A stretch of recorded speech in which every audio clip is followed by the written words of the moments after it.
everybody, and welcome back to a new episode where we learn good. We play our game in our own changed setting and universe of Waterdeep, now called Waterdale, with new elements of the Industrial Revolution. Of course, our key feature remains a long-lost treasure. Last episode, our group enjoyed themselves at the fair in town upon arriving in Coral's Point. They were sent here to entertain themselves, while Caspian ended up retrieving valuable information from the mayor in exchange for misusing the presence of the Skillbent Sigil for, they, after all, knew a celebrity, Volo. But, without further ado, let's all scoot into the paths of a new adventure. A month has passed. A month where our group met one another, began their quest as the Skillbent Sigil, went to a ball, opera, and pirate ship, and now ultimately arrived at Coral's Point. But the next day is here, a new event in the week of festivals. What will it be? Fletch sat at his desk, kneeling atop two stacked pillows to properly reach the surface. The small, round window above him lets in a sliver of pale morning light, though it's not enough, not yet. A candle flickers beside him, its wax pooling in uneven globs along the brass holder, the scent of smoke and melting wax faint but familiar. On the desk, nestled upon the wood, Fenris sleeps.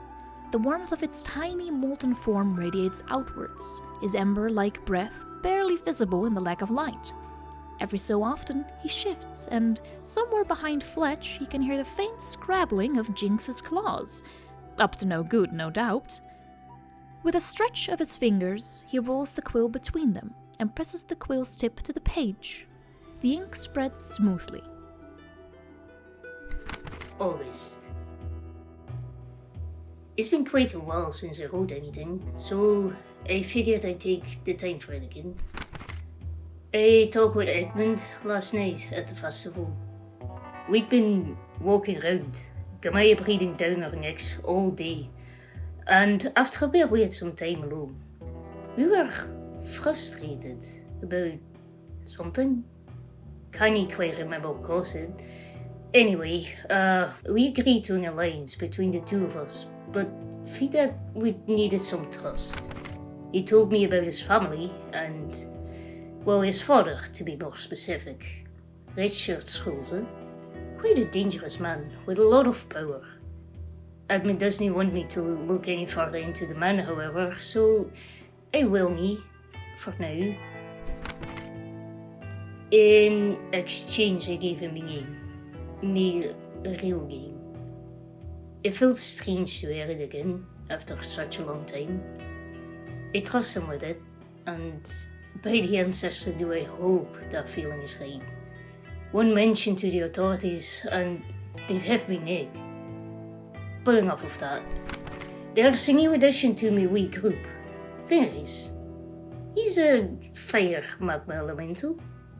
The wee hatchling came out of nowhere, and I have to admit, with everything going on, he couldn't have chosen a worse time.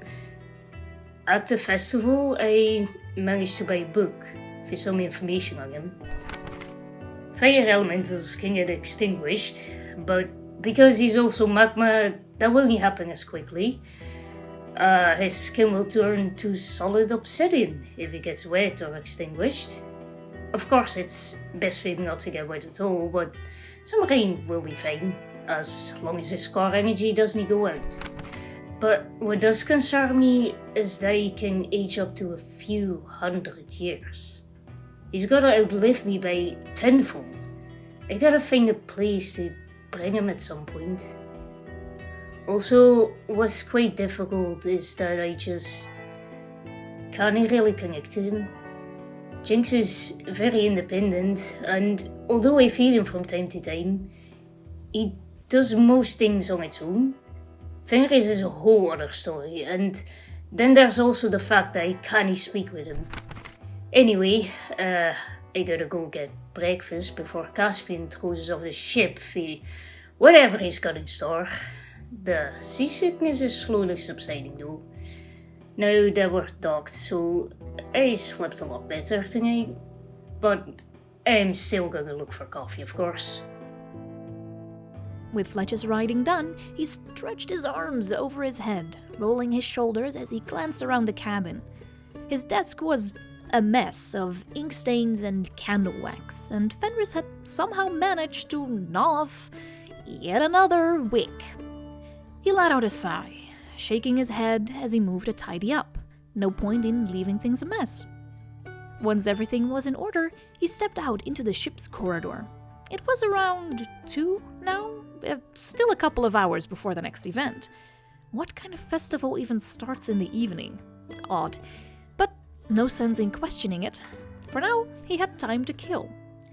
With a quick shake of his head, he set off to find his teammates, wandering through the ship in search of anyone else who might already be up and about. Meanwhile, elsewhere on the ship, Edmund's morning had taken its own course.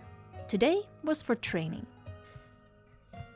Heino sat perched on his bed nearby, blinking those intelligent, beady eyes up at him, waiting. He should be prepared for anything. Edmund would not be so foolish as to believe good fortune alone would carry them through this quest. Waterdeep's treasure was too great a price. Clarice had been the first warning, but she would not be the last. And if anything dared to go after Heino, if anything threatened his pet, no, Edmund refused to let that happen. And so, after sleeping in, Edmund started a firm trial with Heino to train him that morning. He had tried speaking to Heino telepathically in Infernal, his tone soothing and non-threatening. Slowly but surely, Heino began to tilt his head, curiosity overcoming his initial fear. After all, it was a terrifying experience hearing a voice in your head. Heino's fear subsided, and his body language became less tense. While he doesn't immediately respond or approach Edmund, it's clear that he was starting to get used to the infernal voice in his mind. Edmund's efforts were making progress, and Heino seemed more willing to give this telepathic communication a chance. Patience and consistency was key in building trust and training Heino. So, a successful day of training. The little owlcat was getting used to telepathy.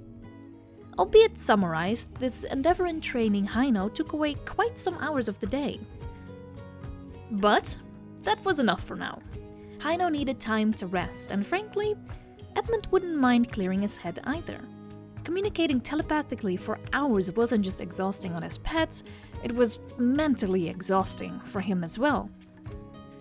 Slowly he reached out, placing the back of his fingers near Heino's head, not forcing contact, but allowing him to make the choice.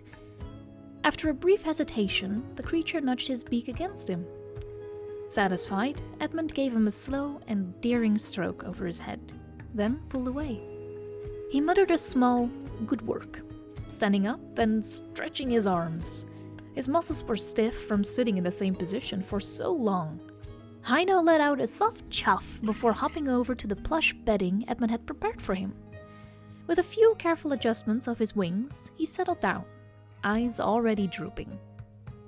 Edmund smirked. Tired already, are we?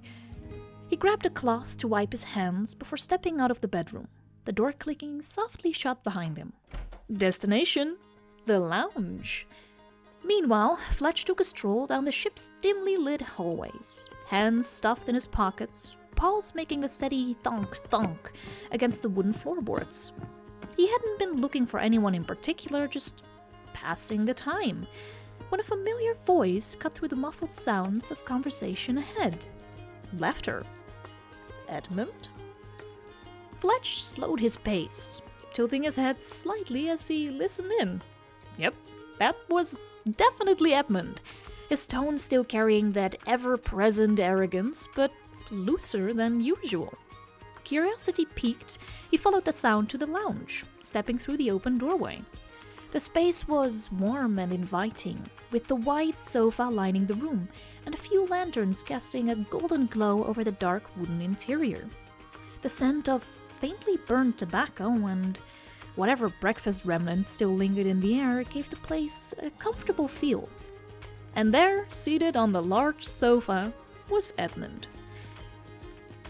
He sat with his usual composure, his gloved fingers lightly resting on his knee, smoking a cigar.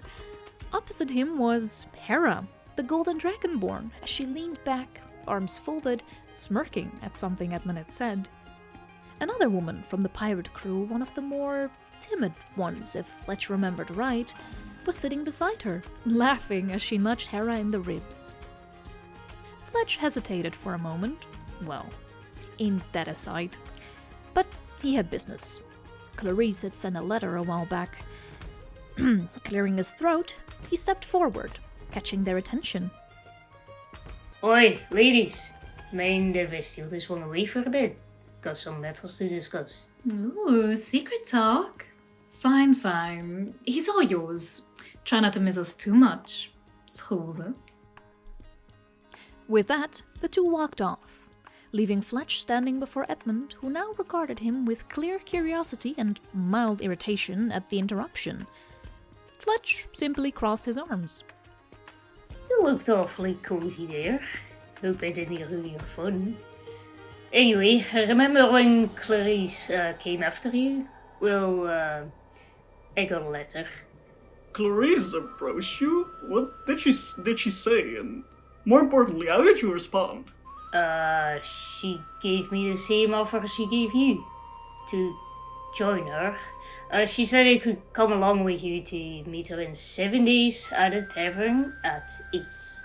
Huh. So, Clarice also gave you a letter to join. It seems she's trying to sow discord, but the group is already falling apart on its own. I've been contemplating listening to her side of things. Arthur mentioned he likes Gamaya now, so I might start warming up to Clarice.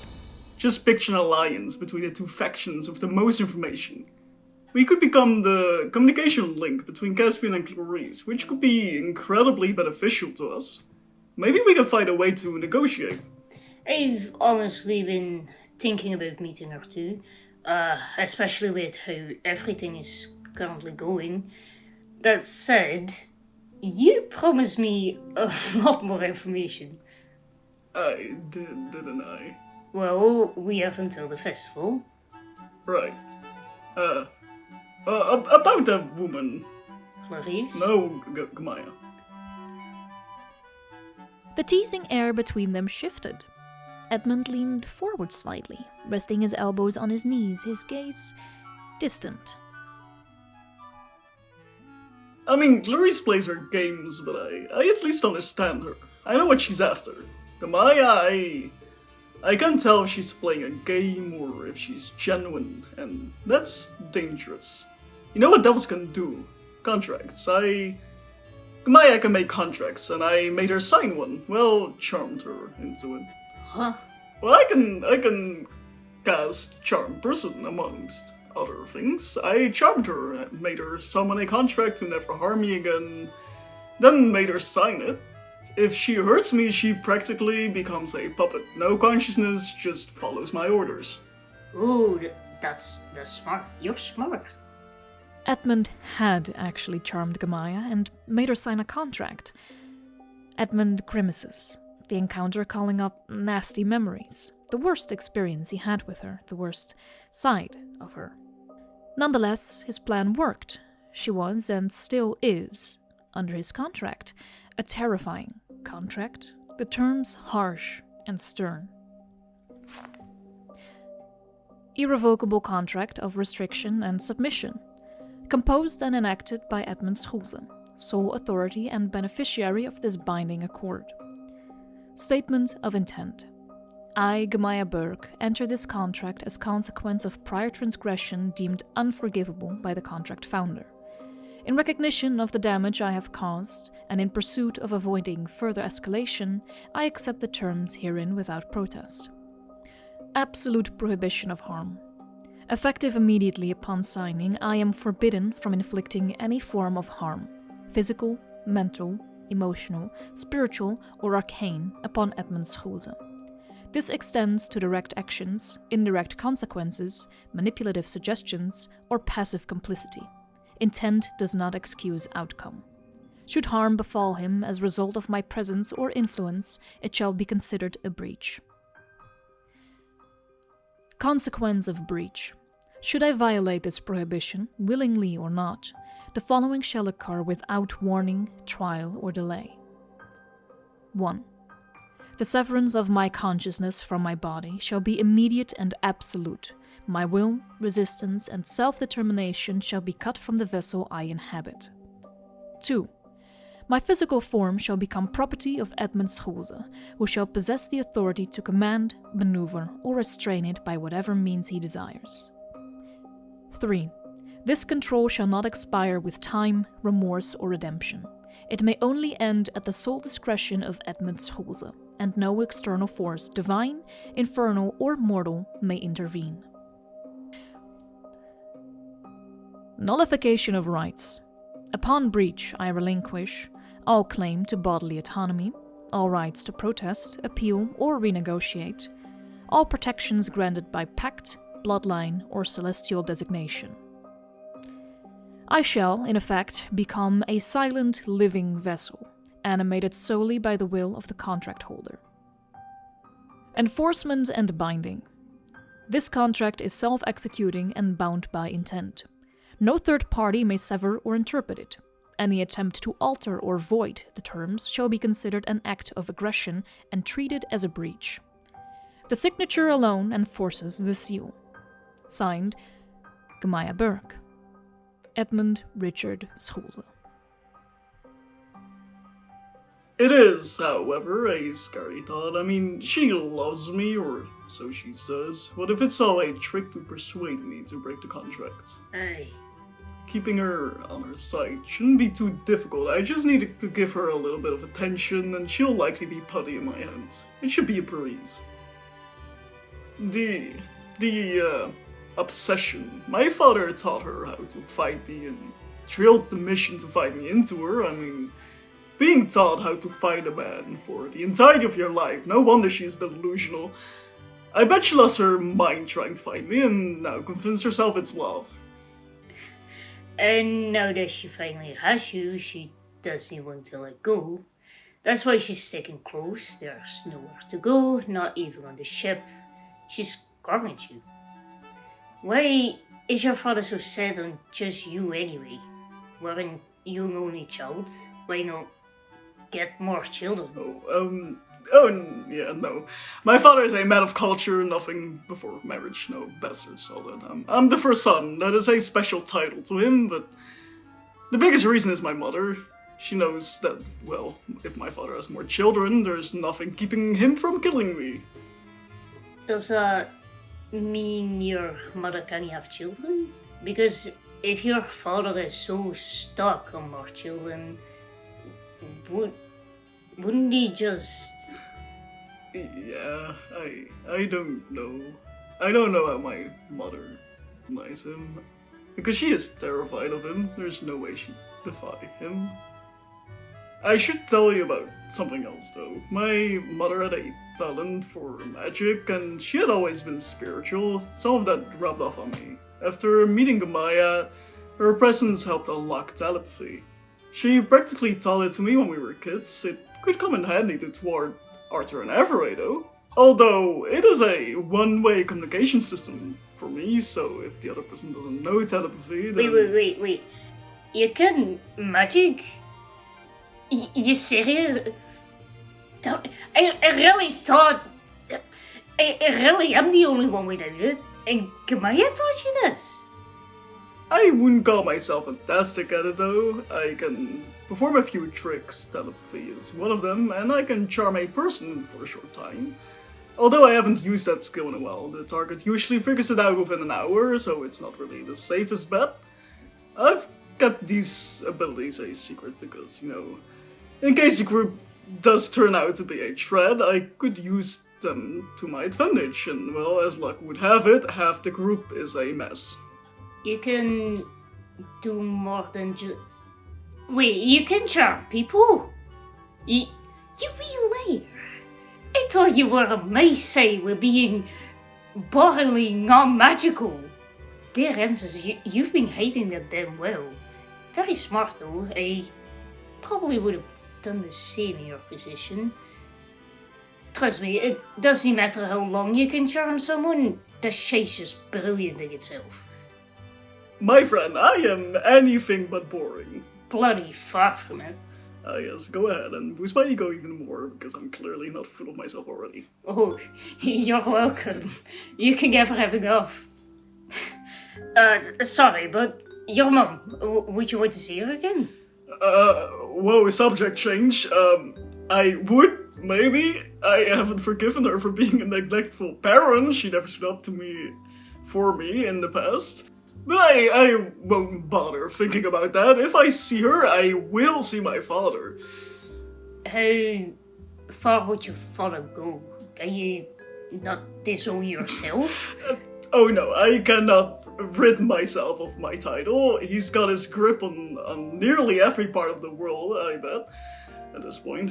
He sent kidnappers, bounty hunters, assassins, anything to get me back. If I changed anything, he threatened the right person to change it back. I don't even know how he finds me. Same for the monthly allowances. And this letter, the money, I've seen that before, haven't I? It was the one you hid away, the black one. Yeah, that letter. You can read it if you want.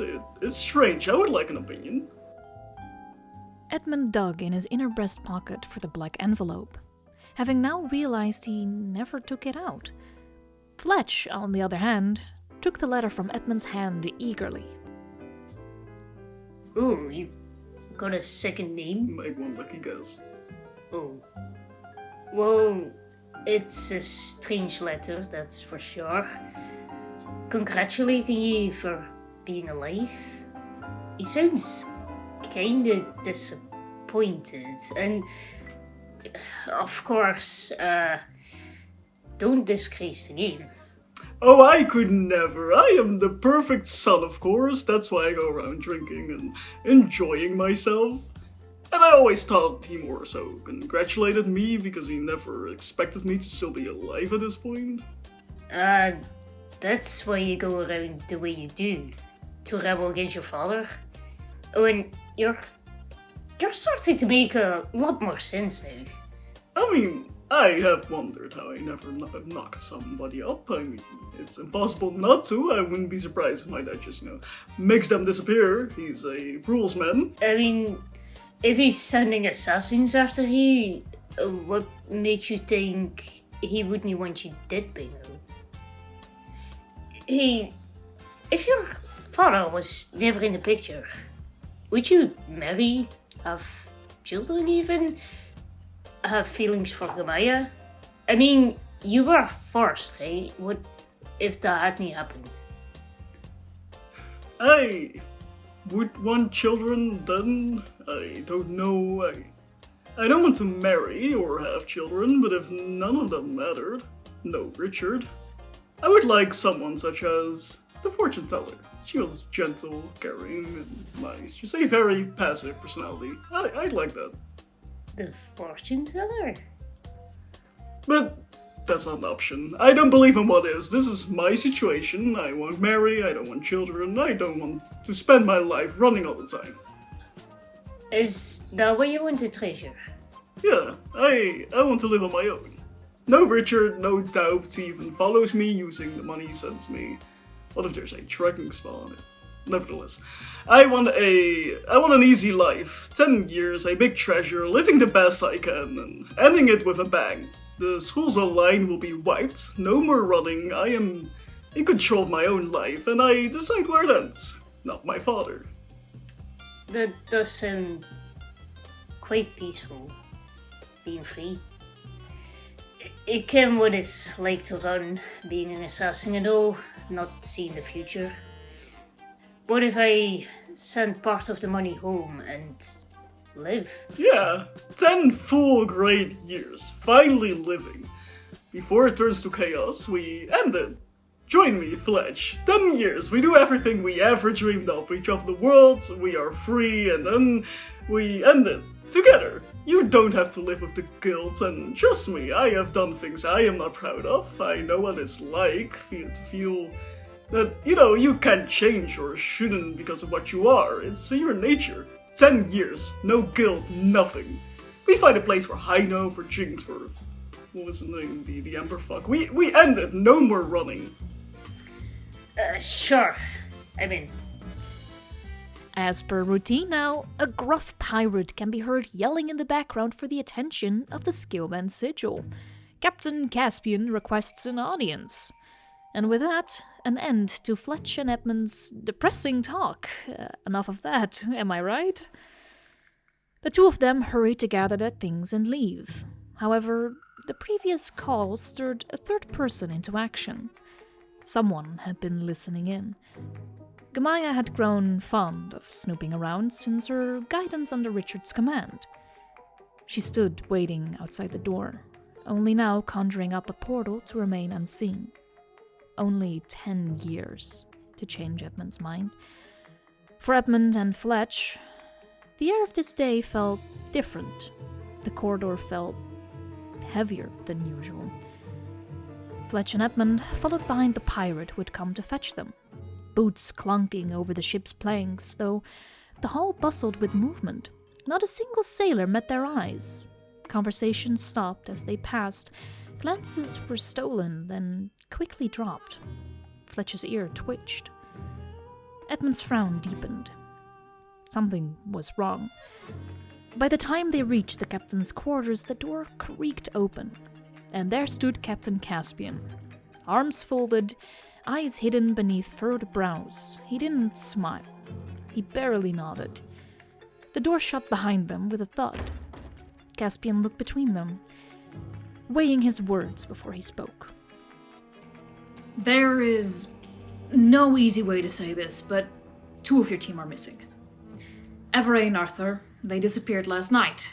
There were signs of a struggle in their rooms, but no one saw anything. No trail, no clues, nothing. Are you telling me they were taken under your watch and what, now you come asking us to play diplomat while our team is what? God knows where? I don't like it either. But we are in a difficult position. The mayor wants to make use of your names, your fame. If word gets out that something's gone wrong aboard our ship, it won't just reflect poorly on us, it'll, disrupt the whole plan. We need to keep appearances while I run the search quietly. The festival gives us cover. You want to make use of our fame, you mean? So you're asking us to dance and drink? Well, they could be anywhere. I'm not asking. I am telling you this is our best shot. You're using us. You two will stay in the festival, show face, draw attention, keep people calm. You're celebrities now, like it or not. The visibility buys us time. We'll be working behind the scenes, my crew and I, investigating quietly without spooking whoever's behind this. You have Gamaya at your side. You'll be protected. Just play the part. Oh, excellent. Hey, devil. What a flawless cover. This is insane. So we smile, we drink, we dance for the crowds. We're watching every corner. Exactly. Stay alert. If someone knows something, this festival is where they will slip. I do have to say, we have one suspect. Clarice. If that rings a bell. Clarice, oh fuck me, Clarice. We have, run into her, yes. What, is she a buddy of yours, or? No. She's wanted an alliance, but we did not like how she handled things. We've always gone after the same treasure outside of Waterdeep, and she is extreme. To smooth things over, she wanted an alliance, and we said no. If we will be paraded like prize hounds, I am picking the alcohol. One of you will be alert. Okay, we can, we can make that work. As Edmund turned towards the door and Fletch followed, Caspian cleared his throat. Clearly he was not finished yet, and kept the worst for last. Sweep it under the rug.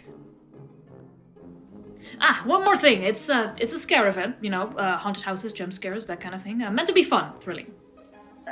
A scare event? Oh, for the festivities. They dress up, pop out of barrels. So, we've just been told our friends were forcibly taken in the middle of the night, and now we're off to be jump-scared by enthusiastic locals in costumes. Confrontational therapy? If someone jumps out at me, I'm punching them. And with that, the two left.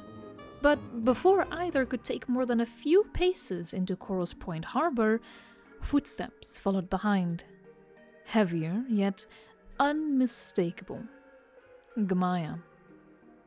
I thought you might need an extra pair of eyes. I'm just here to make sure you're safe. Oh, because you've done such a great job of that before. Can't wait to see what delightful form of protection you offer this time. Close to the ribs or strangling the enemy again. Gamaya didn't flinch.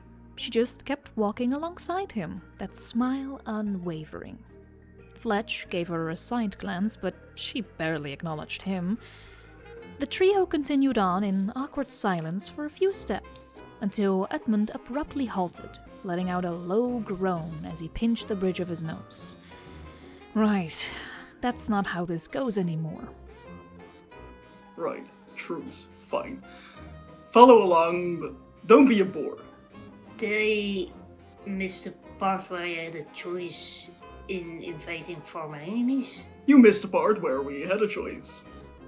Coral's Point was nearly unrecognizable compared to the day before.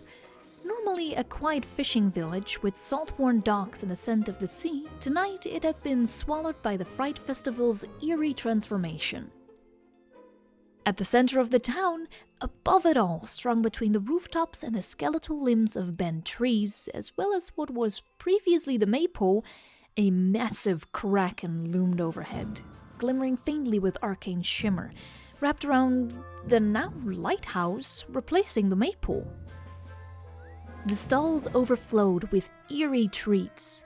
Blood-red candied apples stacked like offerings, honeyed taffy wrapped in fish netting, and glowing marshmallow puffs that floated an inch above their trays, bobbing gently like jellyfish in the dark of the night. Despite the festive lights, the mood felt off. Edmund and Fletch did not look thrilled to be here. Fletch hunched his shoulders slightly, eyes darting towards the crowd. Why are we the ones stuck doing this? Caspian's off playing hero and we're here handing out candy while everything reeks of fish and fake blood. Try not to look like you're about to faint. We're meant to be presentable. I'm an alchemist, not a gesture. And I'm not a babysitter. A sight distracted them, both of them. A small mimic companion jumped around, squawking at customers as commanded by its bar trainer who played a flute. It eagerly jumped at the coins presented to it by its enthusiastic locals. That's a mimic. I have never seen a mimic before. You have. It looks very scary.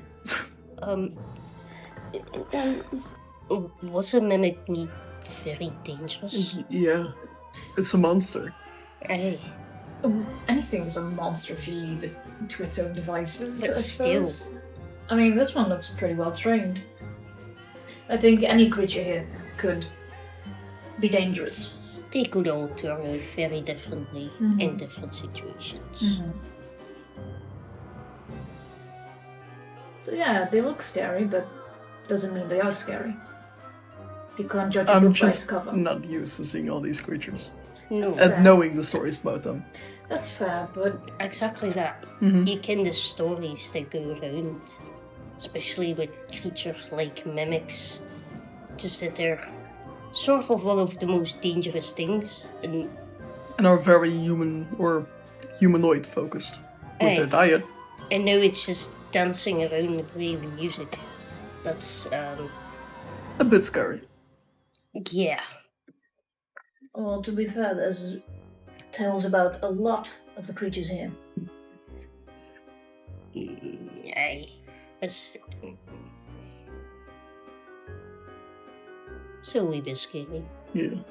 I can still understand that it's scary, but just don't judge a book by its cover. True, but even well-trained animals, they can still be unpredictable. Anything can be vicious, anything can be dangerous. But it's just about how scary something looks. Just because something looks scary doesn't mean it is. No, but hearing the stories about it. Again. It's just stories, I get it. Yeah. And of course, a lot of it is true. But there's always... Like this little guy. He's just happy, he's just playing music. He wants some good corn, you know? Need for money. It's Yeah. always about the money. Even with the creatures. Well, to be fair, he works for a bar. He's just like me for real. You have enough, don't you? Sorry. No, I'm joking. Depends how you look at it. Depends how you look at it. Let's just continue to Let's continue to walk. Yeah. The group continued on, revealing a maze of attractions that seemed far too elaborate for such a modest village. Edmund's gaze narrowed as they passed the entrance to a towering haunted house, its frame cobbled together with shipwreck wood and old fishing nets. The door yawned open, like a jagged mouth, and a chilling draft spilled out, carrying the faint sound of screams, either from magic or very committed actors. Just beyond that, a scarehouse loomed, this one more brutal in design.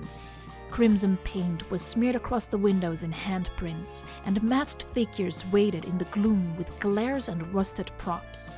One of them, a tall, bone-thin actor dressed like a corpse, jerked suddenly toward the group as they passed. Fletch jumped back with a sharp hiss.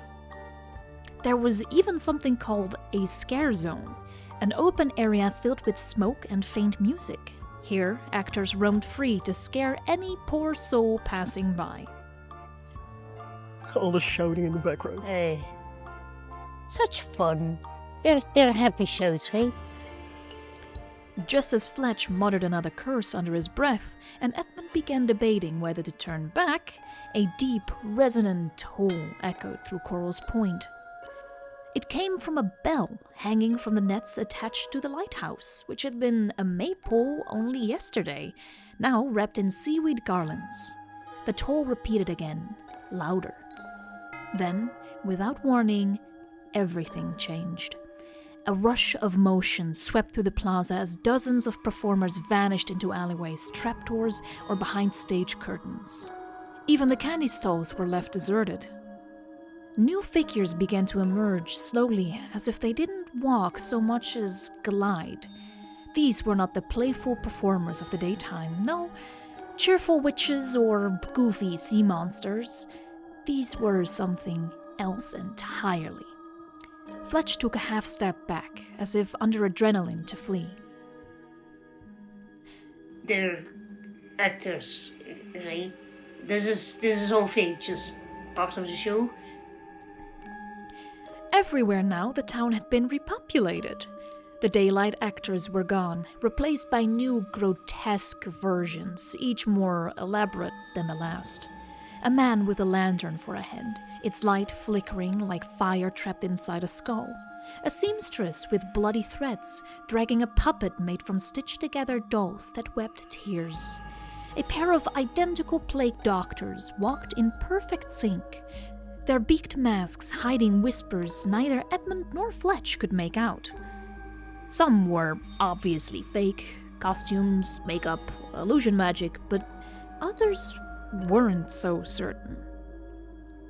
Tell me again, Fletch, why are we here instead of a warm tavern with something strong to drink? Because we're the heroes, remember? Just like that mimic money, right? A stupid treasure. After several minutes of weaving through the twisted trees, the oppressive weight of fear began to dull, or perhaps mutate into something else. Edmund's sharp eye shot from one grotesque display to the other, lips twitching in what might have been amusement. And amidst it all, Edmund looked strangely energized. He had seen something. By the way, Hey, I know it's a little something. what? There's a house where you go in alone. And it's called dinner time. Shall we go? Sure. Yeah, Wait. you go in alone. Yeah, sure. Why not? Kinda curious. If it's gonna be an alone attraction, I'm gonna skip it and I'm gonna wait on the other side. Oh, that's fine. A challenge. It was the kind of feeling Edmund would never admit out loud. That familiar crackle of tension when something dangerous was just within reach. A challenge, a dare, a chance to feel something other than the heavy fog of everything gone wrong lately. The missing teammates, the cursed timing, the awful cheery townsfolk and their blackmail. Caspian. Fletch matched his energy within seconds. Stubborn, prideful. A we're not scared vibe where both of them refuse to back down from a challenge, even if it's obviously the worst idea ever. As they approached the scare house, the two froze. What had looked like a crooked shack from a distance now revealed itself to be a mansion. Not just big, but elegant. It towered above the rest of Coral's Point like it had been ripped out of Elder District and stuffed into the fishing village by force. The windows stared down like watching eyes, dark curtains occasionally fluttering behind glass, even though no wind stirred. Yet there was the faint scent of iron in the air, and something darker clinging underneath. Spoiled wine. Rot. They stepped into the waiting line, joining a few other festival goers shuffling nervously forward. A velvet rope marked the queue. Beside it, nailed into a decorative coffin, was a carved wooden sign. The sign read, "Welcome to Dinner Time, a full-body experience. You are not the guest, you are the meal." Upon entering this attraction, you agree to the following. Actors may touch you. You will be restrained. You will be dragged, screamed at, and pushed. Blood, gore, and extreme themes are simulated throughout. Screaming will not end the experience. The story. A wealthy vampire couple has grown bored of noble blood and seeks fresh, unclean, thrilling meat. You have been abducted from the streets and taken to the back of the manor, now strung on a hook, awaiting preparation. Your only hope is to escape before the feast begins, or become the entree. Edmund and Fletch stepped forward with the others. The massive double doors groaned open on their own. A soft violin music floated out, elegant and eerie, with the occasional scraping note like someone dragging a bow across rusted wire. Inside was all candlelight and shadow, velvet-draped walls and red carpeting. A footman in a blood-splattered butler's coat greeted them with a bow so low it bordered mockery. Two more actors appeared, pale and smiling, and before either Edmund or Fletch could say a word, they were seized.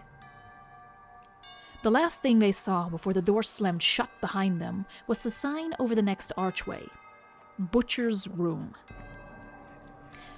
The violin music sharpened. The moment the heavy doors sealed shut behind them, the world shifted. Gone was the music. Gone were the murmurs of the crowd. Now there was only the sound of dragging chains and wet, meaty breathing. The room they were hauled into resembled a kitchen, if the kitchen had been left to rot. Edmund was bound first. He didn't resist, simply lifting a brow until a thick leather strap was slammed tightly around his chest and he was hoisted onto a vertical metal hook suspended by chains from the ceiling. Then he started struggling, squirming. Fletch, on the other side, endured the same treatment. He called out to Edmund, thrashing a little as one of the butlers efficiently tightened the restraints, half hanging from his hook now like a well-dressed corpse. They were bound together, Fletch seen as half a person and therefore put together with Edmund. Once bound and ready, the event began. This is something.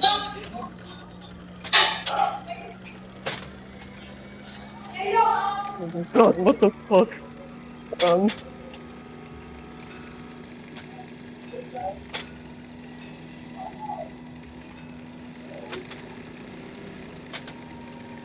Oh, hey! Hello. Hello.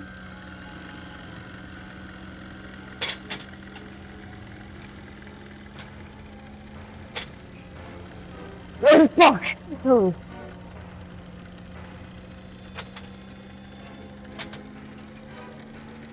Ah.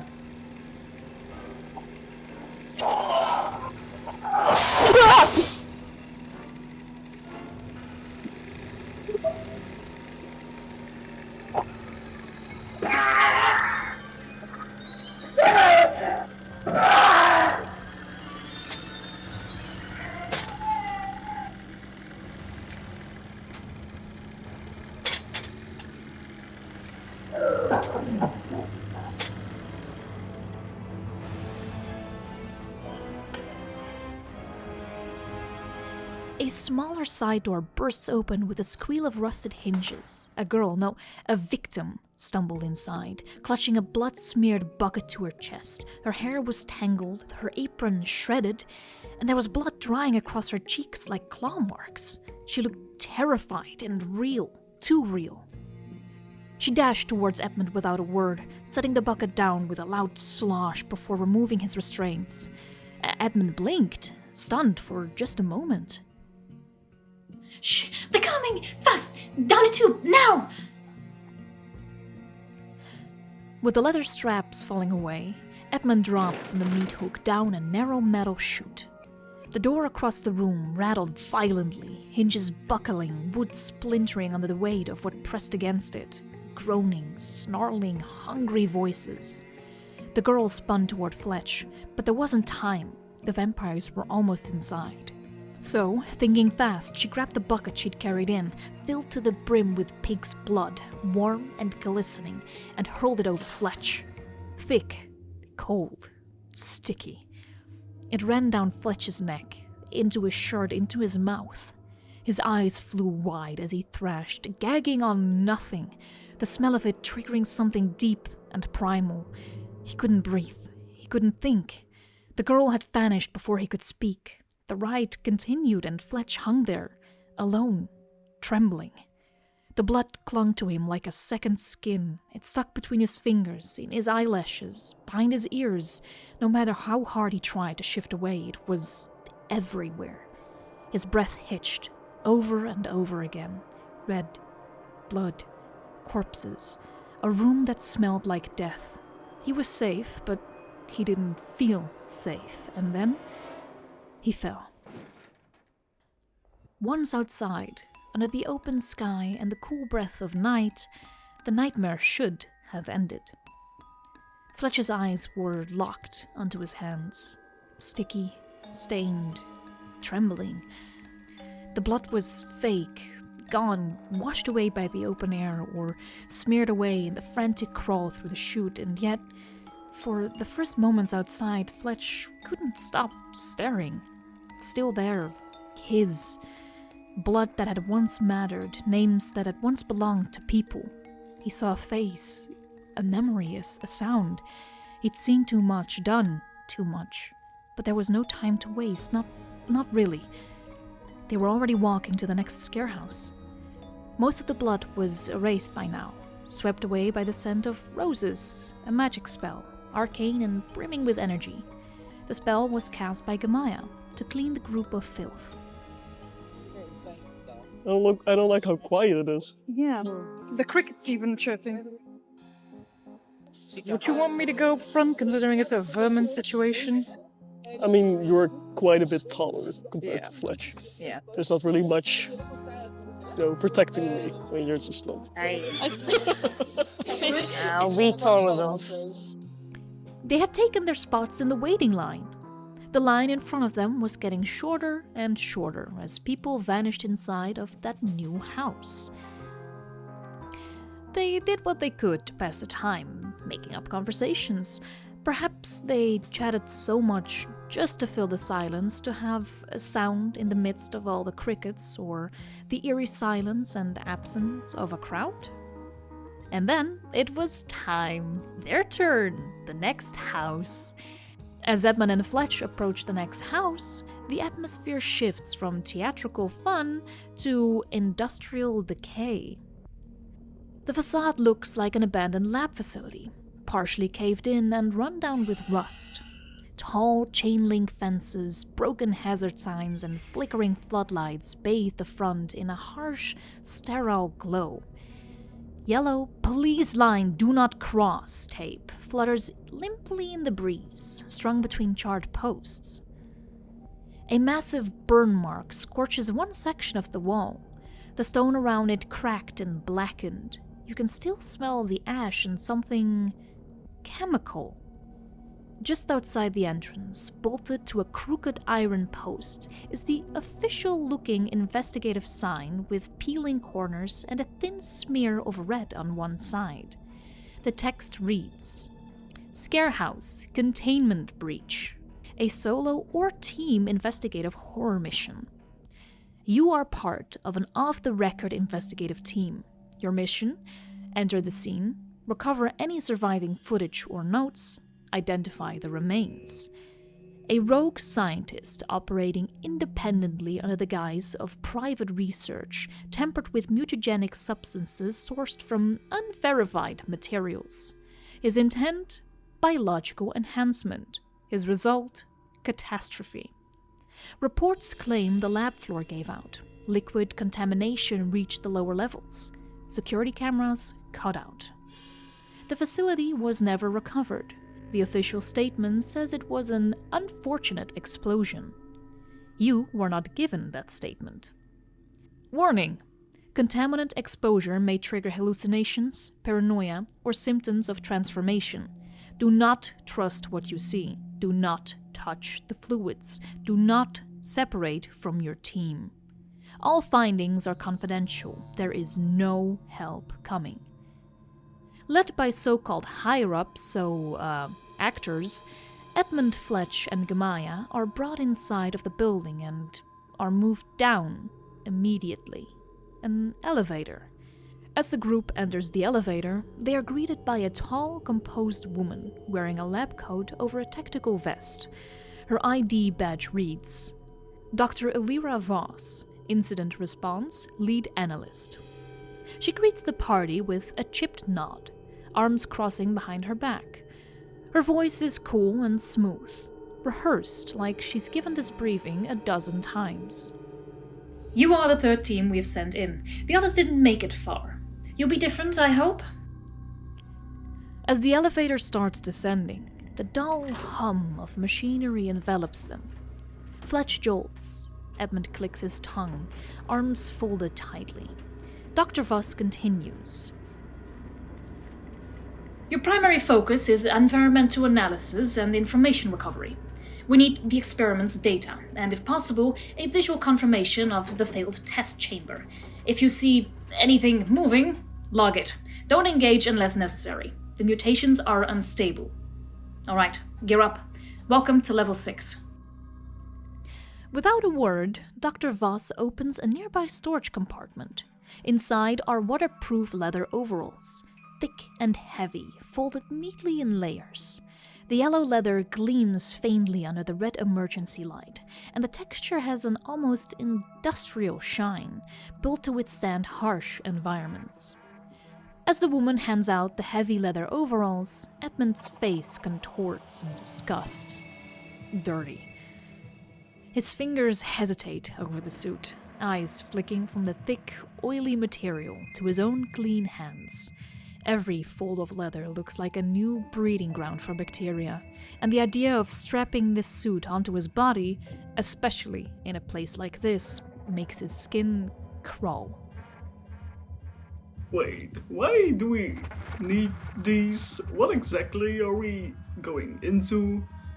You sure I can just, stay clean? What is this? Am I gonna step into some sort of toxic waste, or why the hell do they look so used? For your safety, these suits aren't just for show. They're designed to protect you from, the environment down there. You'll understand soon enough. Edmund scowls, pulling the overalls over his body. His movement's jerky, but it feels almost like he's touching something slimy each time he adjusts the material. The moment the suit clasps around his body, he pulls at his necktie uncomfortably, trying to get a fresh breath. The others of the group grab their suits. The overalls are sturdy, climbing high up past their hips, wrapping snugly around the legs before tapering into large reinforced boots designed for treading on slick surfaces. The leather straps are designed to pull the material tight across their shoulders, each suit fastening around their collarbones, giving them an uncomfortable but protective feeling, shielding them against something. The elevator hums to life again, leaving no room to comment. The doors groan open with a sluggish clang, metal scraping metal, revealing the first floor of level 6. A rank, damp stench immediately seeps into the cabin. It's sour, like mold left to rot beneath hospital-grade chemicals. And then the water. The floor ahead is completely submerged in a deep but heavy layer of dark, murky water.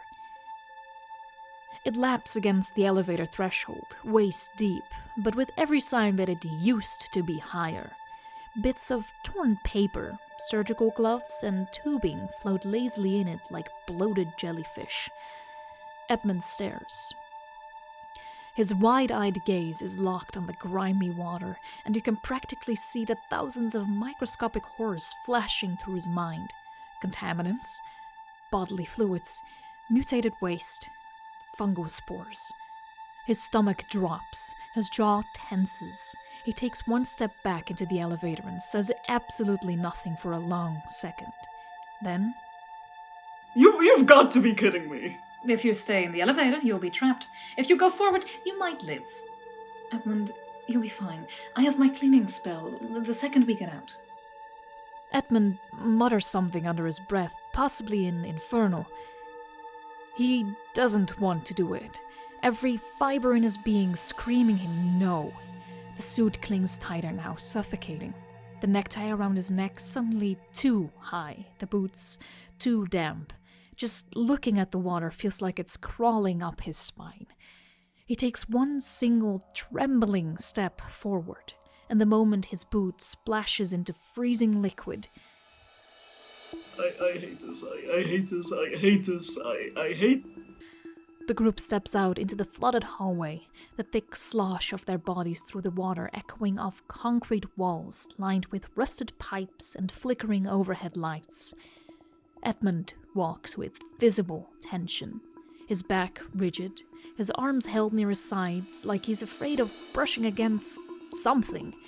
His breathing is too fast. Every time the water sloshes higher, he winces, visibly shaken, muttering frantically under his breath.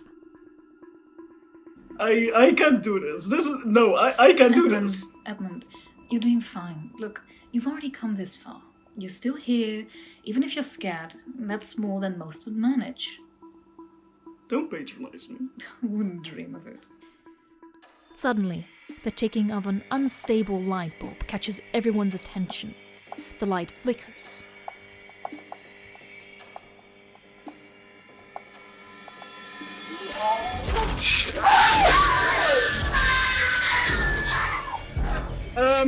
Here's one. Where the fuck is he? Where did he go?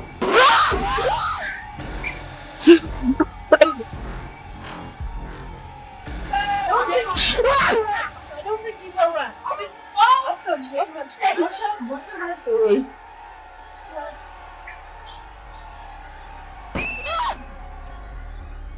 You're okay. You're okay. Oh my fucking arm.